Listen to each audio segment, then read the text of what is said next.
কিরে তোকে না মাত্র কয়দিন আগে বিয়ে হইলো, এখনই এই কাজে নামে গেছস? আর কইস না রে ভাই, সংসার চালাইতে হইলে কত কিছু যে করা লাগে।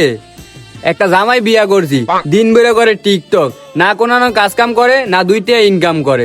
সংসারটা যে কেমনে চলে ওইটা আমি জানি। না ঠিক আছে, জামাই যদি অকর্ম হয় তা তো বউরই কাজ করে খাওয়াই দিব, তাই বলে তুই এই ব্যবসাটা পয়সা নিলি?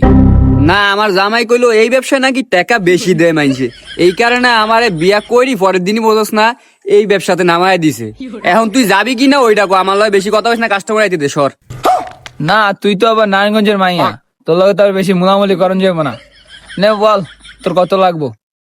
সবাতে তো 500 নেই 700 নেই, আচ্ছা ঠিক আছে তুই 400 দিস। হোপ, অন্য জায়গায় 200 নেয় 300 নেয়, তুই এত বেশি নেস কি লিখা? গেলে যাবি না গেলে নাই। আর আমার জামাই এমনি তো কইছে যে বেশি বেশি টাকা ইনকাম করে হেরে দিতে, হ্যাঁ নাকি নেপাল যাইবো করতে। এ বিয়া করতে মাত্র 2 দিন, এর মধ্যে বউরে ব্যবসা করতে নামায় দিছে। হ্যাঁ, এবার ওই ব্যবসার টেয়া দেয় নেপাল দেব, শখ কত যা করস জীবনে, উপরে গেলে জীবনে।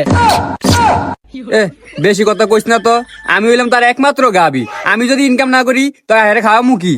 আর হ্যার যে শোল হ্যাঁ ঠিক মতো আজকে জিনিসই উসকে পারবো না, তো হ্যাঁ চাকরি করবো কি আর টেয়া ইনকাম করবো কি, আমার খাওয়াইবই কি? এইবার বলছস তুই ঠিক কথা, একমাত্র গাবে বলে কথা।